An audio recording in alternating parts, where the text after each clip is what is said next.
always, watched it virtually, but never got the chance to come in person. And I actually took the chance and applied to speak here. And I was invited to be part of the panel discussion today. So it was really amazing to actually come here to experience all of this.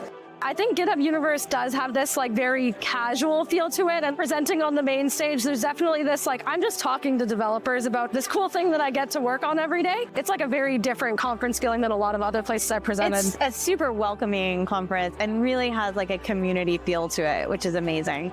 I'm very grateful for having the opportunity to actually speak here at GitHub Universe.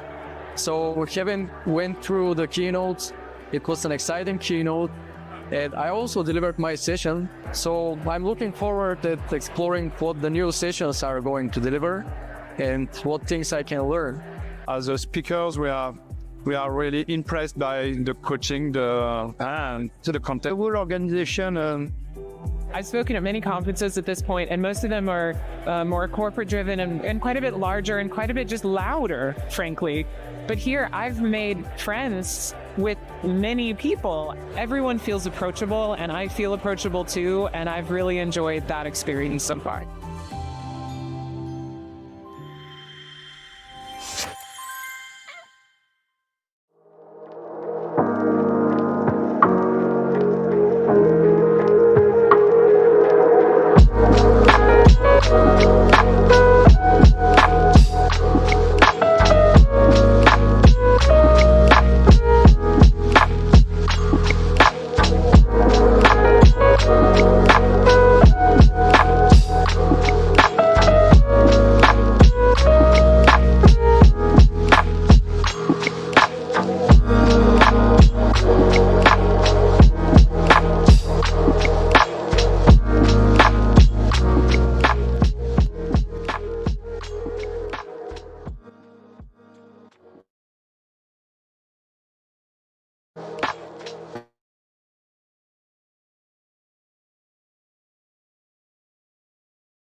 Hi, everyone. I'm Kara Souls, and I work at GitHub. This May, like every year, we're celebrating Maintainer Month, a time to reflect on the crucial work that open source maintainers do to keep the entire software ecosystem running and make streams like this even possible.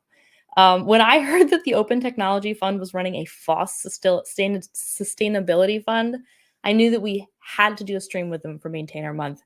Money for software maintenance, not just for new features, is few and far between. And it's a model that I really want to see more of. So listen in for a conversation on what that model looks like, open source sustainability in general, public policy, and how to apply specifically for this fund. If you have any questions, throw them in the chat. And I'm thrilled to welcome Felix, Laura, and Susan to the stream.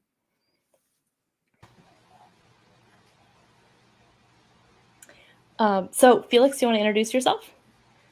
Hi, everyone. I'm Felix Reda. I'm the new Director of Developer Policy at GitHub.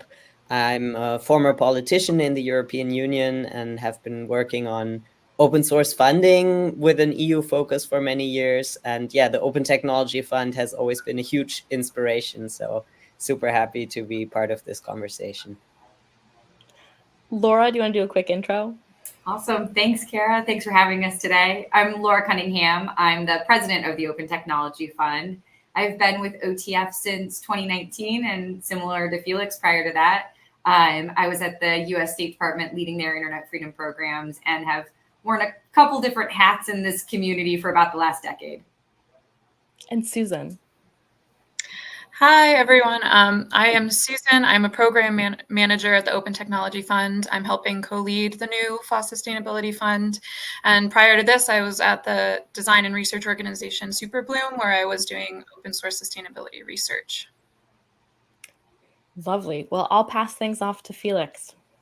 Great. Thanks a lot, Kara. So I want to start with Laura and learning from you a little bit about this new fund. So the Open Technology Fund is probably known to many people for its engagement in supporting anti-censorship, privacy, human rights all over the world.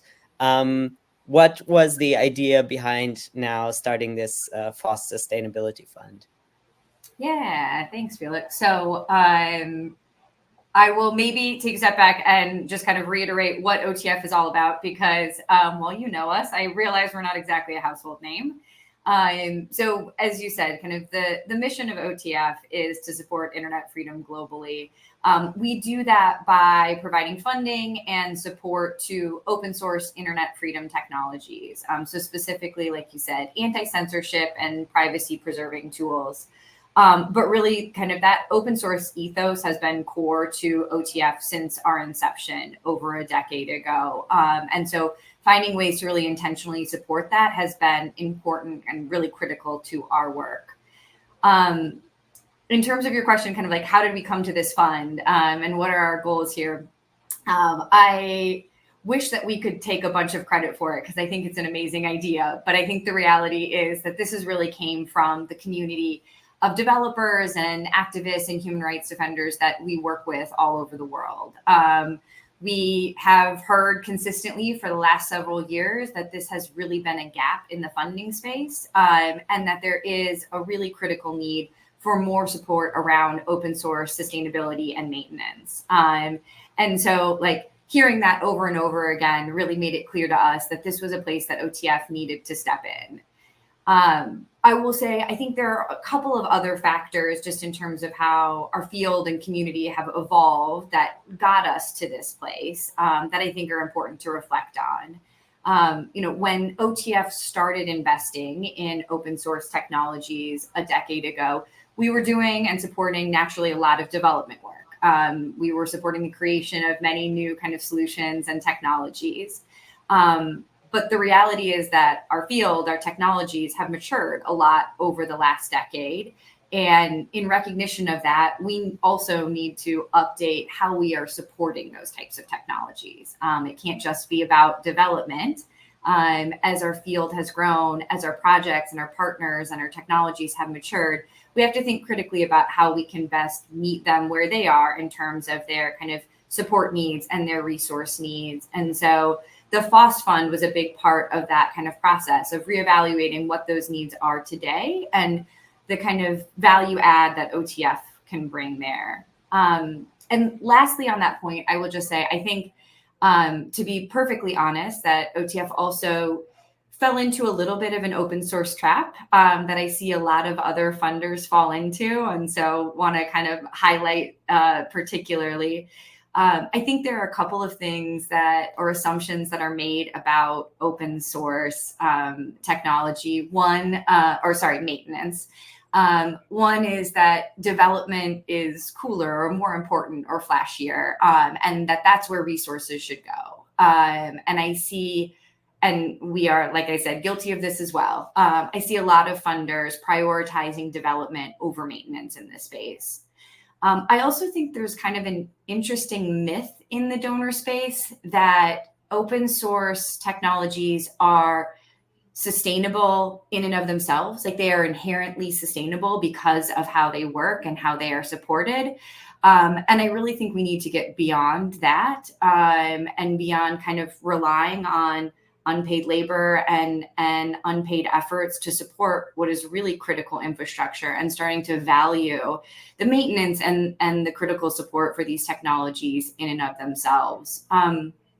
And so I think all of those factors kind of came together for us, this demand from the community, the recognition that we needed to mature and kind of reflect on the support mechanisms that we had in place, and also realizing and kind of challenging some of these myths around open source that really pushed us to develop a fund that really intentionally supports maintenance and sustainability around open source, to want to name that explicitly and to resource it explicitly because it is a critical part of the field that we support, and we need to be intentional about how we're doing that.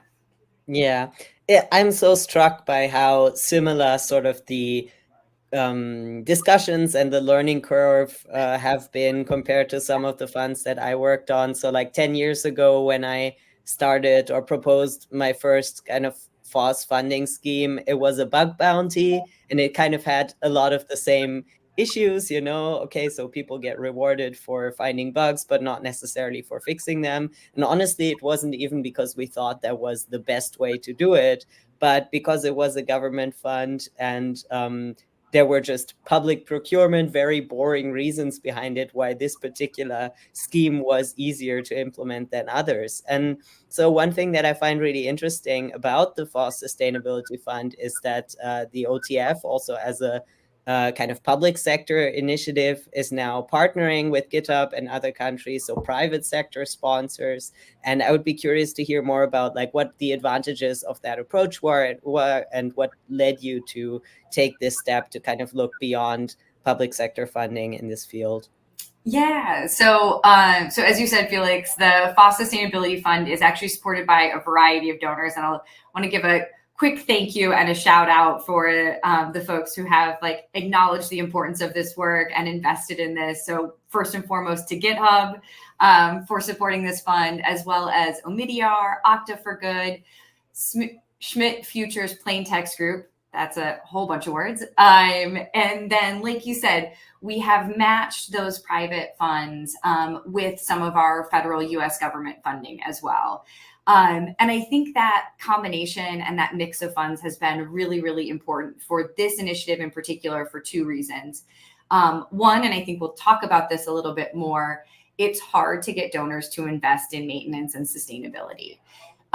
So when it became clear that there were a couple of donors willing to kind of take this step and invest in this space, that excitement snowballed a little bit. And so that was really exciting for us. Having a variety of donors not only kind of, I think, prove to them how important this is, but it also allowed us to make the case with our federal funds that this is a priority, that this is acknowledged in many different spaces as really needing support. And so it made it easier to kind of justify and really intentionally set aside resources for.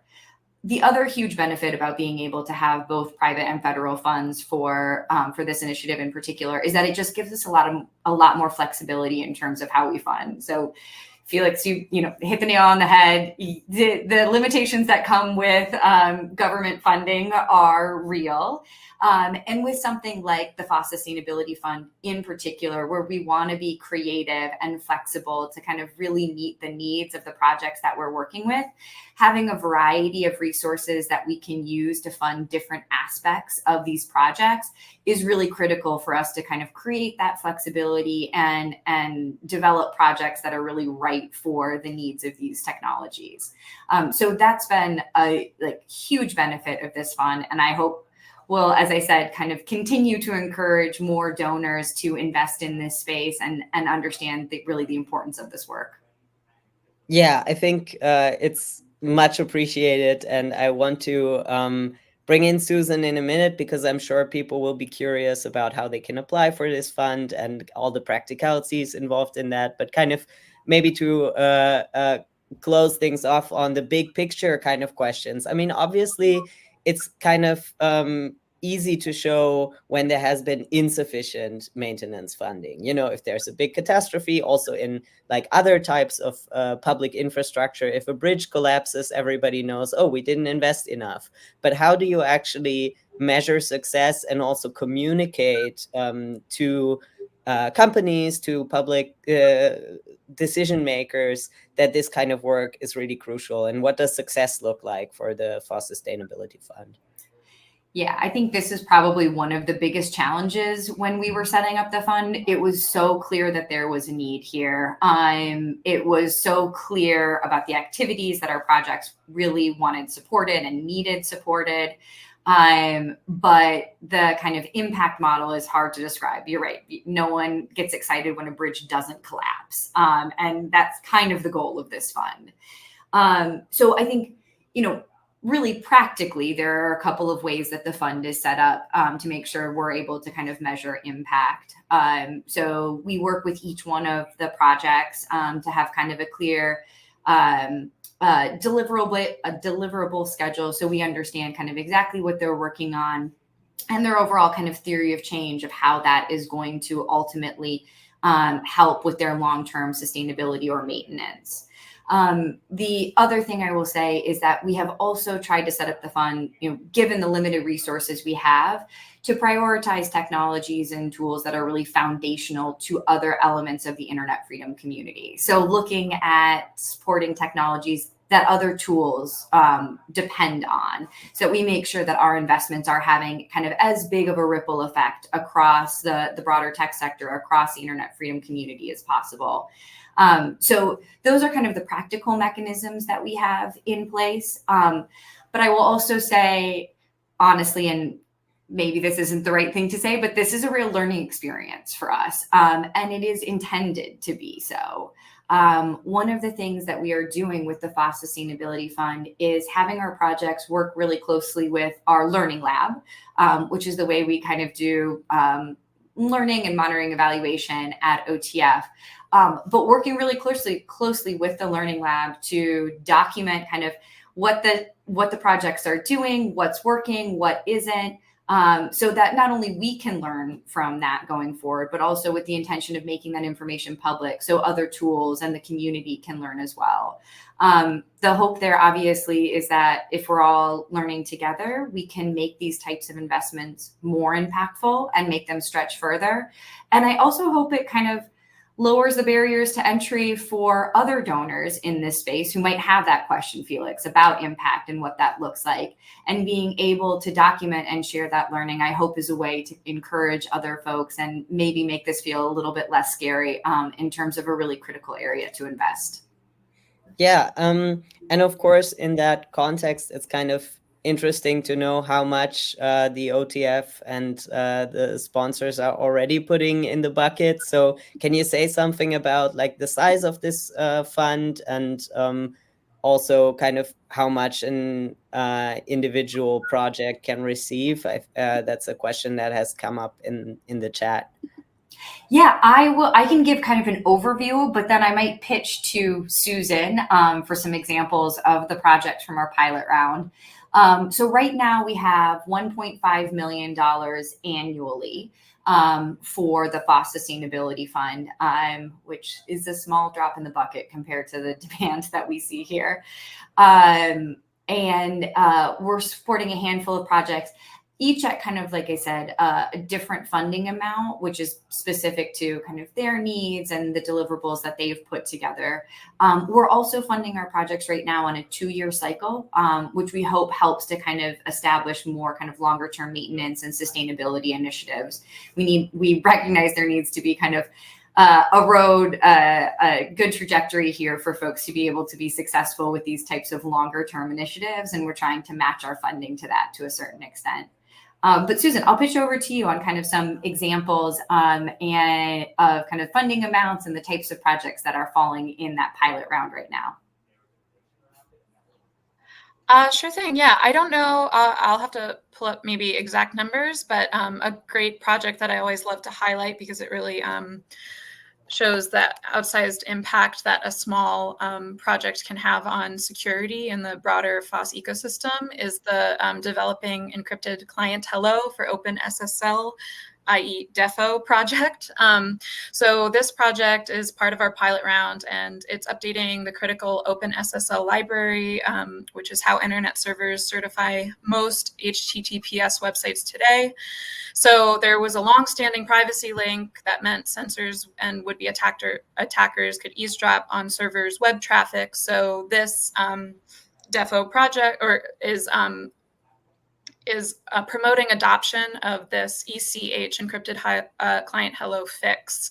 So we are funding the often forgotten about underfunded tasks of code maintenance, security analysis, implementations, and documentation of this privacy enhancing protocol. And I want to say that one is for 150 for 1 year, so that would be about 300,000 over 2 years.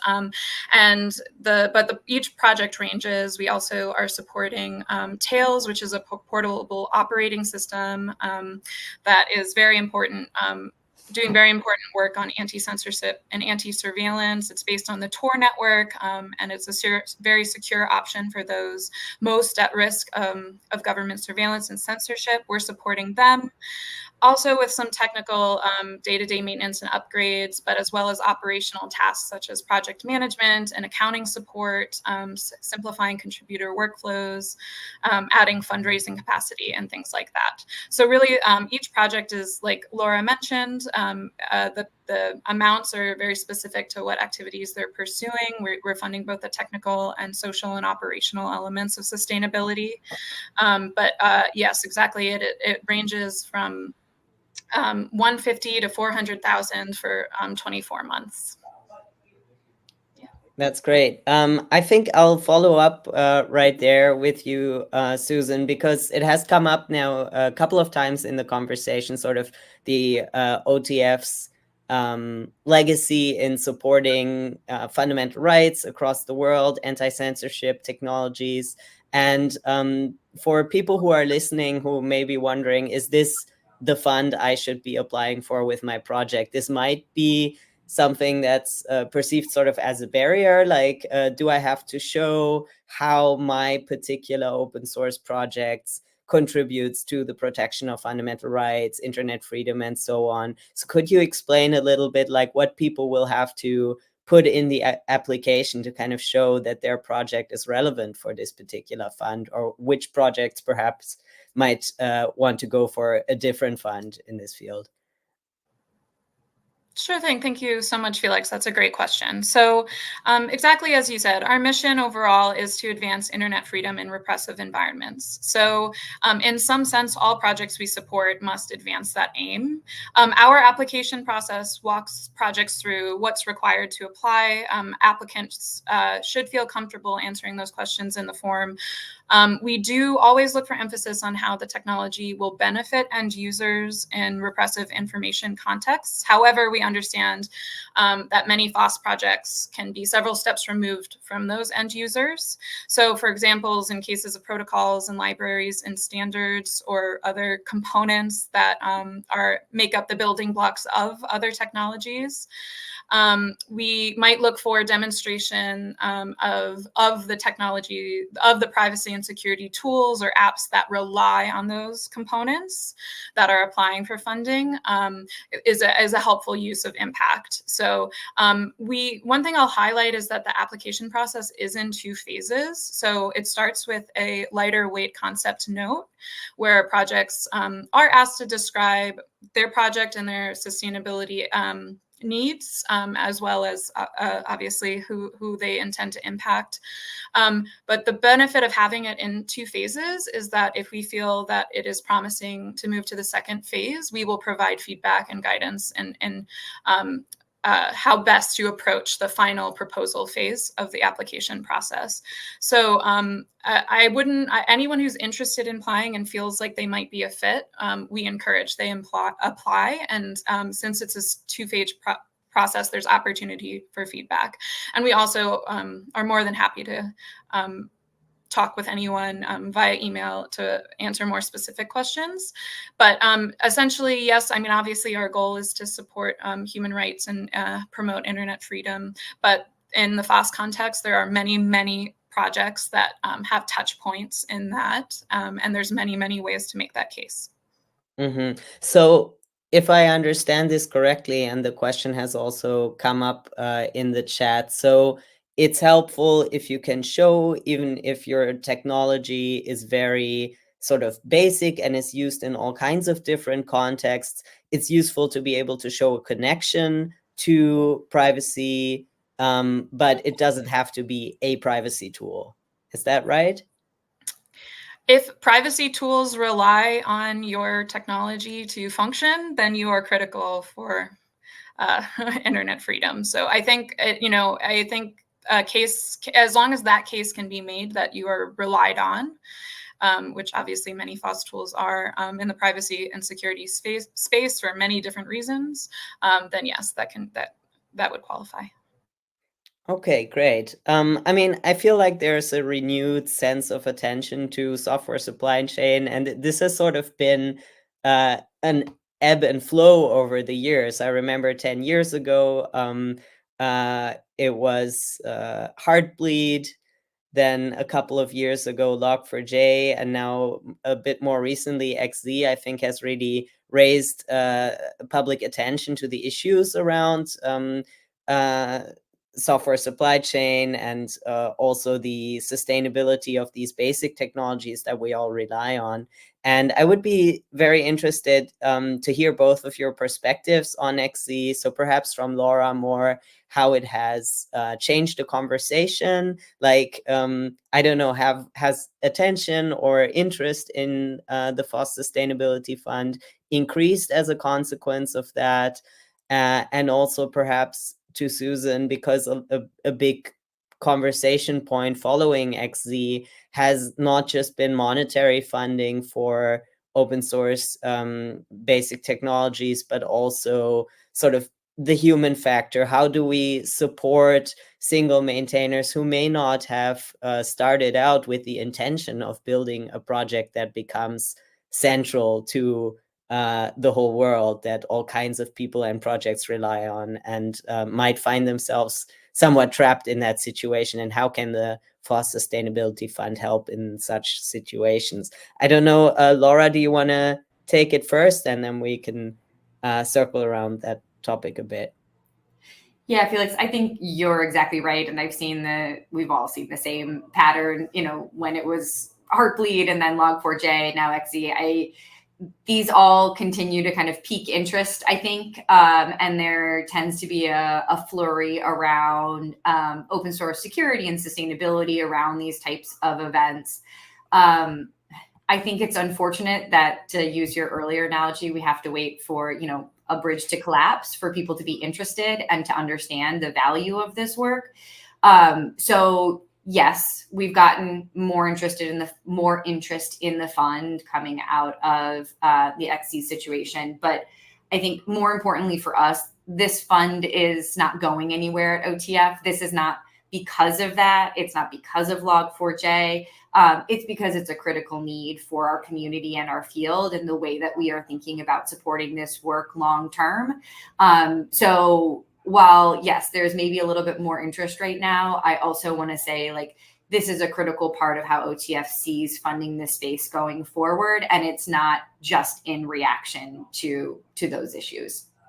Yeah, thanks. I think that's really important to highlight. And indeed, I think the pilot round has started a lot earlier than the XZ revelations, right? Correct. Yeah, we launched that actually last January. So it's a good indication of why this is important, but it is not the reason for it to exist. Okay, so let's look a little bit beyond sort of the pure monetary support. And yes, Susan, what are your reflections on kind of what kind of support is it that open source maintainers need, and what role can the OTF and the FOSS Sustainability Fund play in that? Sure. Yeah. I mean, I'll just reiterate with what Laura just said. Like, time and again, we see how many components of the secure internet relies on one or two overworked maintainers. So, but without proper technical maintenance, but as well healthy and vibrant communities to support this maintenance, which I feel like sometimes we say we need money for the coding, but that doesn't encompass the full breadth of what is involved in maintenance day to day. These technologies are really in danger of becoming defective. So we shaped the fund with input from the community around a very holistic perspective of sustainability, considering both the technical and human elements necessary for project success. So in our review process, we're looking for applications that balance technical, operational, and community objectives. So examples of investing in human infrastructure in addition to the technical are things like supporting governance planning, in-person meetups of contributors, diversity initiatives, growing contributor bases, investing in community managers, administrating community mailing lists, establishing user feedback loops, and bolstering public communications. These just are some of the examples of like non-code work that we support. That I think in examples like the XZ News shows, what that tool was lacking was really like a healthy community of support. And so that's a huge component of what we're looking to invest in through this fund. Hopefully that answered your question. Yeah, I mean, I'm sort of reflecting on how a few years ago there was sort of an oversupply of hackathons and an over-reliance on hackathons, and it was sort of, I think the expectation was that hackathons would lead to these amazing technological innovations, and then we did way too many of them, and they never really delivered what they promised. Then the pandemic happened, and I feel now maybe the pendulum has swung a little bit the other direction, that there are not enough opportunities for maintainers or people active in the open source community as developers to actually meet in person and form these personal relationships of trust. And yeah, I think it's also something that GitHub is hoping to facilitate, and I'm seeing other organizations in the field just putting on conferences where people can meet. And I think that's, yeah, building these personal relationships is something that every project at the end of the day needs to be healthy, and also perhaps, well, not perhaps, definitely leads also to better communication within project. Like if everything is text-based and people don't actually have an opportunity to get to know each other on a personal level, that can lead to all kinds of conflict. So maybe it's something we should also be paying more attention to. There was also a question in the chat about long-term sustainability. So you mentioned that the maximum funding period is 2 years, right? So what happens after that?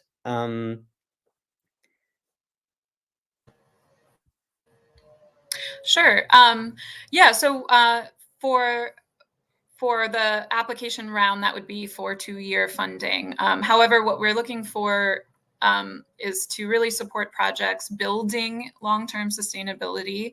And so that includes activities like funding their strategic planning, funding things like I mentioned, developer meetups with an intentionality behind them to like build structure for like community facilitation moving forward, things like fundraising capacity, and even on the technical side, implementing things like testing infrastructure, code optimization. All of these things impact long-term sustainability that hopefully will improve. We'll continue to support the project beyond the 2-year term of funding. Obviously, like we've mentioned, it is limited funds, and we want to be sure that we're able to support a variety of projects in the ecosystem. So we wouldn't commit, obviously, to funding a single project for its lifetime, but we do look for projects that are thinking about ways that this funding can go towards investing in their long-term sustainability. So obviously there will always be the need for future funding, and we hope to, through our OTF Talk mailing list and other things like that, we try and foster a community of funded projects, including past funded projects, sharing news with each other, sharing funding opportunities with each other, and things like that. So there's lots of ways we try and support projects with a future funding as well. But as far as like what we invest in this fund, we're looking for long-term sustainability investments. That's great. And Laura, you want to come in on this? I was just going to give a little shout out, Felix, just to say, while we're talking about the FOSS Sustainability Fund specifically today, I did want to highlight that this isn't the only way that OTF supports open source technologies. As Susan has alluded to, we have a number of different funds, and we also have resource labs that provide in-kind services to open source technology projects. So just to say, if, I think a couple of people have commented on kind of the funding range. If that's not the right fit for you, I would really encourage you to look at things like our Internet Freedom Fund, for example.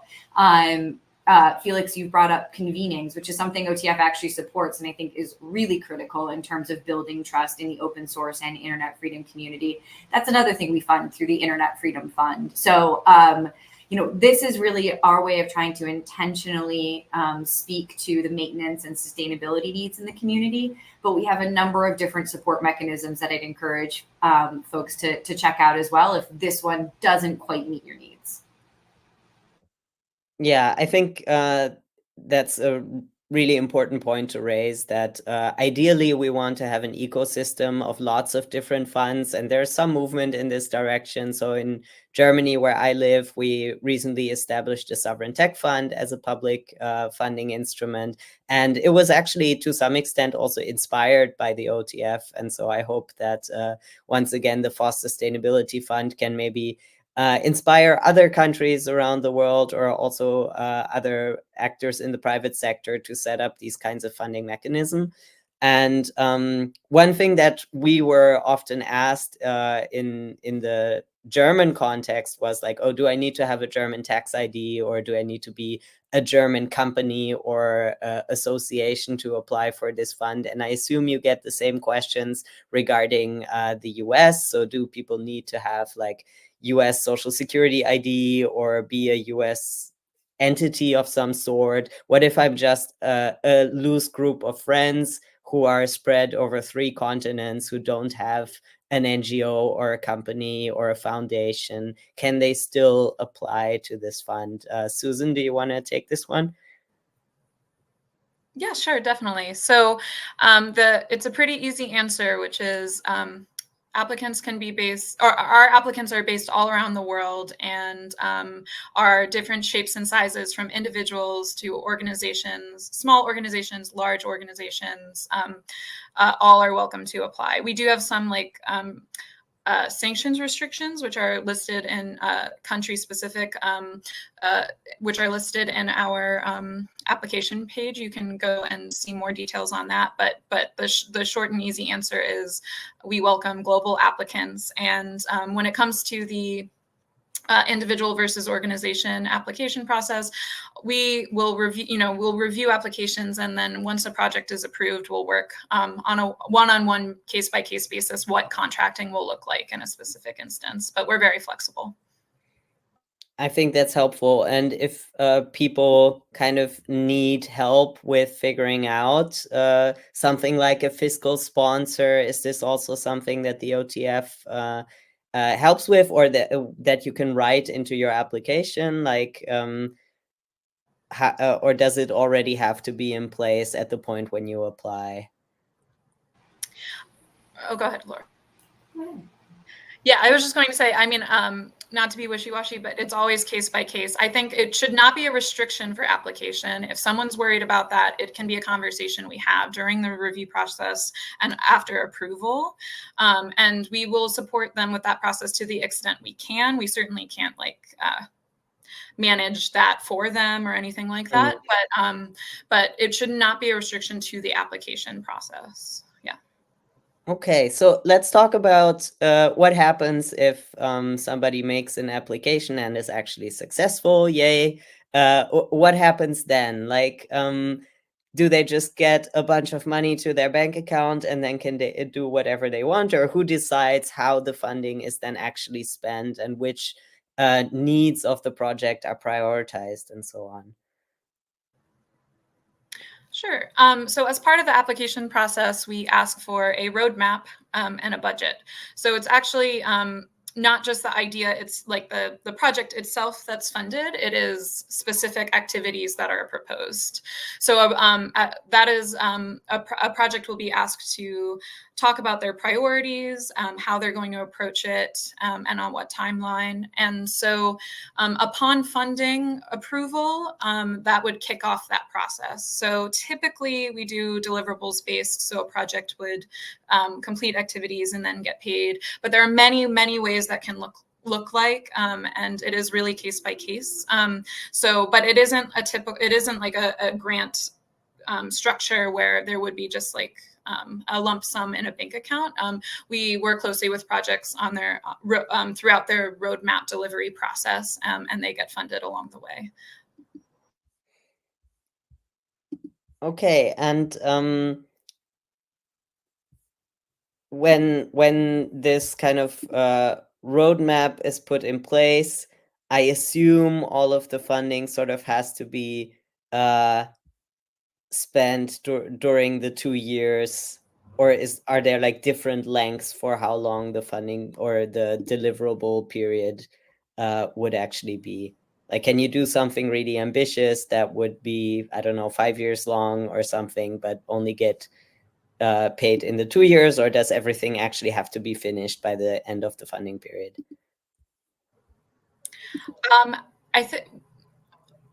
I guess with trying to think of a good example of what that might look like, but in an example, like let's say there's a big infrastructure overhaul or something, and could be broken down into components, for instance. So like I could imagine a project proposing, okay, actually, we will be paid for 2 works towards this end goal, or sorry, 2 years toward this end goal. And these are the milestones along the way that we will hit to get there. Like that's a potential scenario. But yeah, I mean, so it is very flexible, and we work with the projects after project approval to really define what those milestones will be, so that cash flow makes sense for the project, and that milestones are really achievable and not overstretching them or in any way. So it is really case by case, but there's certainly scenarios where that might make sense if a case can be made about impact long term and manageable milestones along the way. Hopefully that helps. Yeah, totally. And another thing that came up also regarding sort of the conditions on the funding. So when I shared the call for applications on Mastodon, there were quite a few questions about the intellectual property policy. So could you explain that, kind of what applicants have to expect regarding copyright? I know it's a very sensitive topic for a lot of open source projects, like what kind of licenses are applied to the code and so on. Yeah, of course. No, this is a great question, and I completely see how this would be confusing as it's worded in a kind of legalese sort of way. But just to be clear, it does not stand in the way of existing open source licenses. Our only requirement is that the projects we fund are open source. We fund projects with many different types of licenses. The thing that I guess what you're referring to as far as the work product produced under the contract being OTF's property, what that is referring to is reporting on the deliverables. So like I mentioned before, if a project hits a certain milestone and they get paid, what they report on to get paid is what we own, i.e. like a brief narrative report is an example. So that probably could use some clarification in that section, but no, we do not require specific licenses, and we do not own the software that's produced. Okay, great. I think that's really clear. And there's also a follow-up question on that in the chat.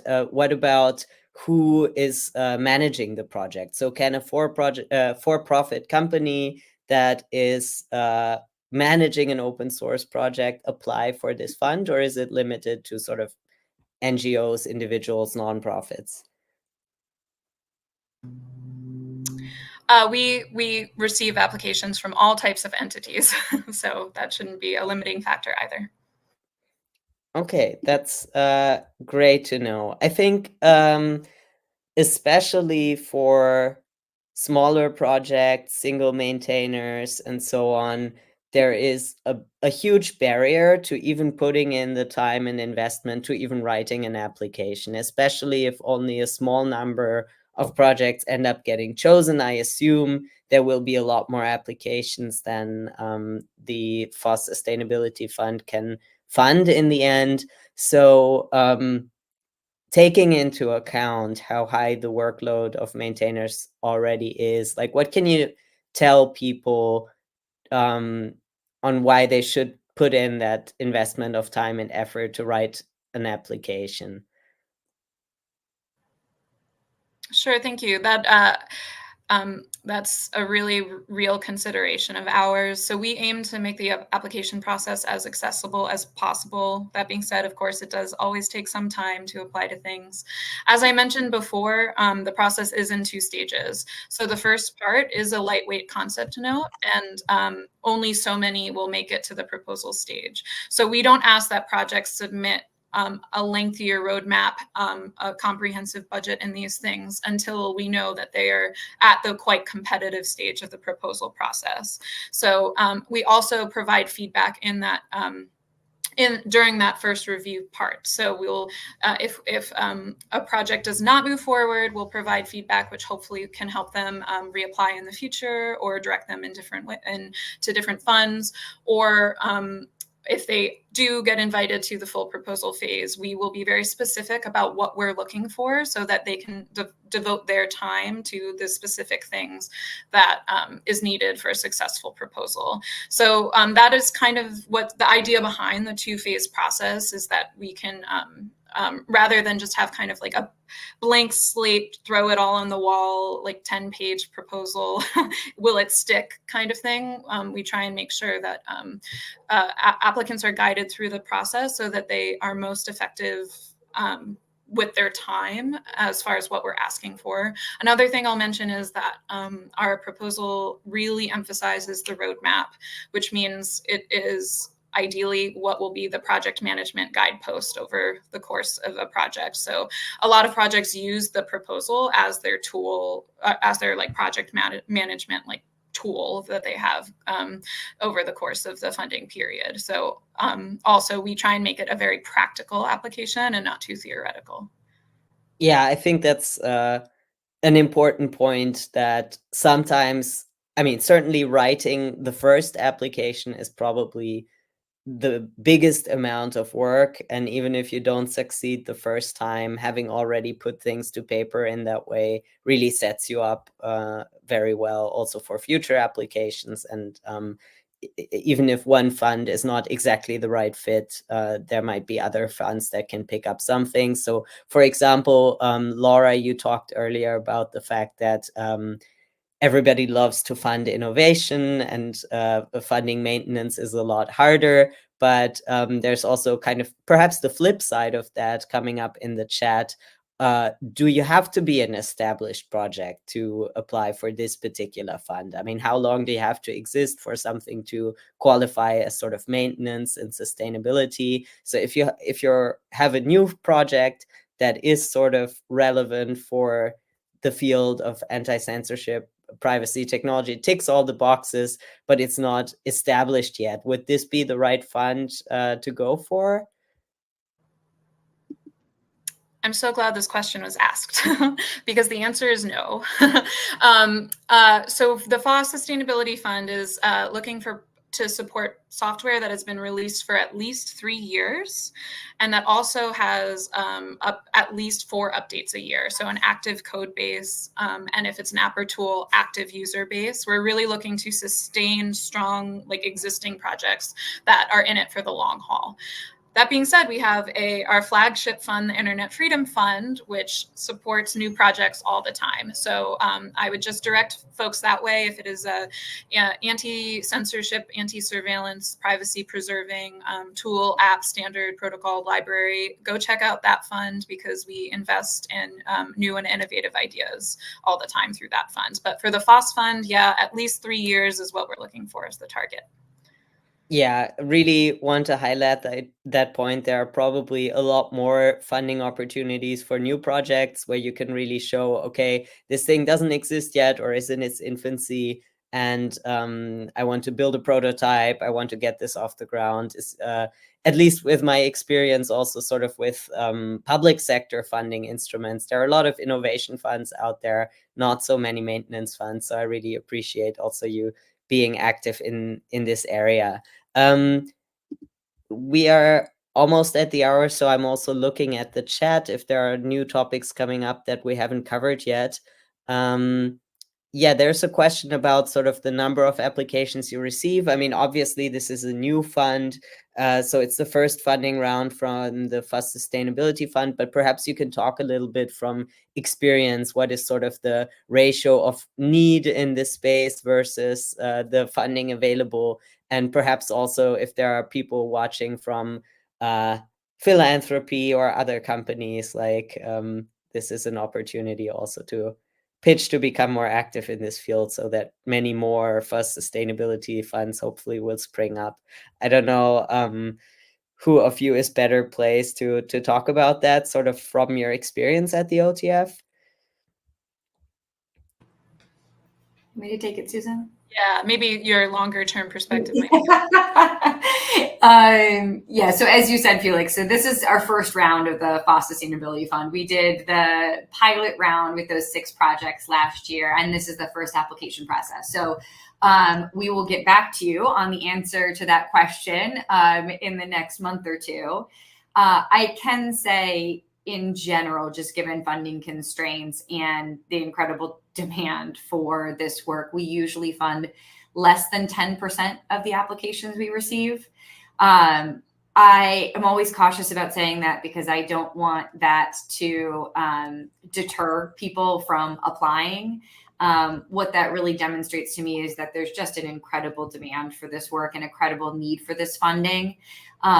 The other thing I will say that I hope is a little bit more encouraging along those lines to people who are thinking about funding is we frequently see projects that apply to us a first time around and are unsuccessful, come back, take feedback on board and reapply and are successful. And part of the way that we kind of why we invest so much in feedback, like Susan said, and that kind of multi-stage review process is because we want to set folks up for success on a second or third time around. So unfortunately, the resource constraints just mean that it's usually less than 10%, but we really do try and work with projects who have the potential to get them into a successful round.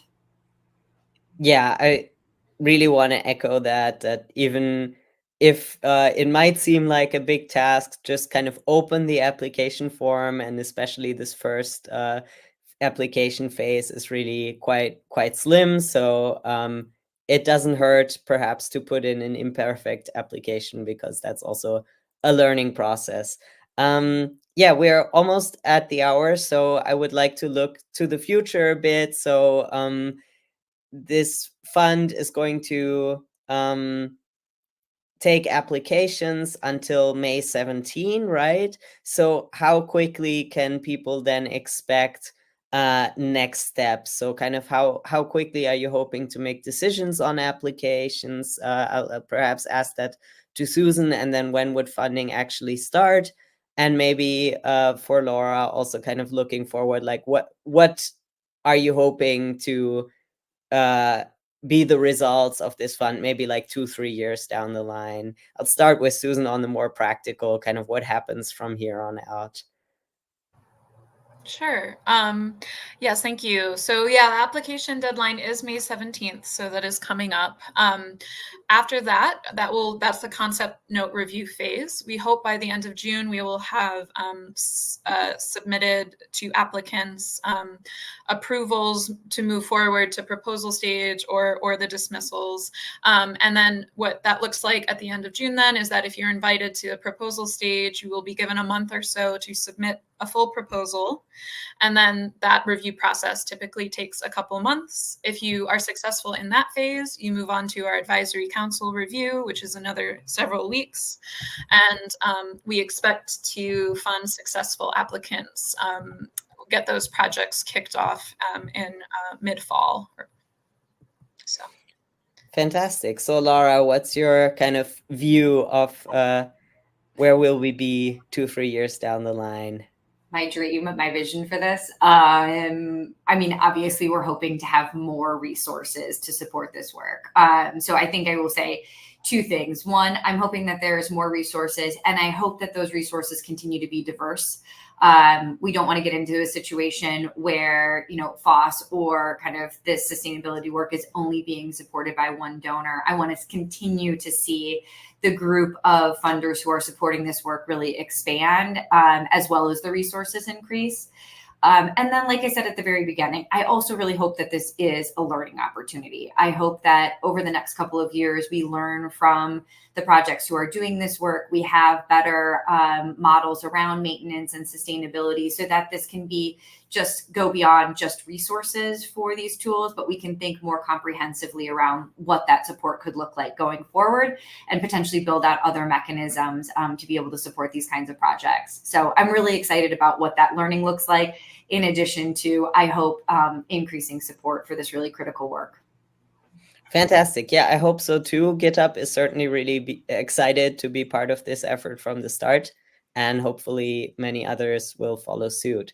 So thanks a lot. I'll hand it back to Kara for final remarks and summary. And yeah, thanks for the great participation also from the comments. Thank you so much for doing this, Felix. Thank you, Susan and Laura, for joining us from the Open Technology Fund.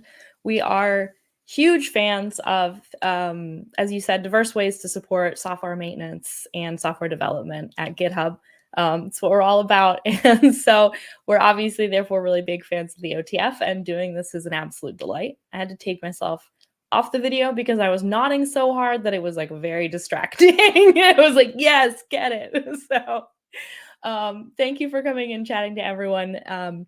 We've shared a bunch of resources on it, but as Laura and Susan said, if you have questions for the OTF, just reach out, just chat with them. They're there.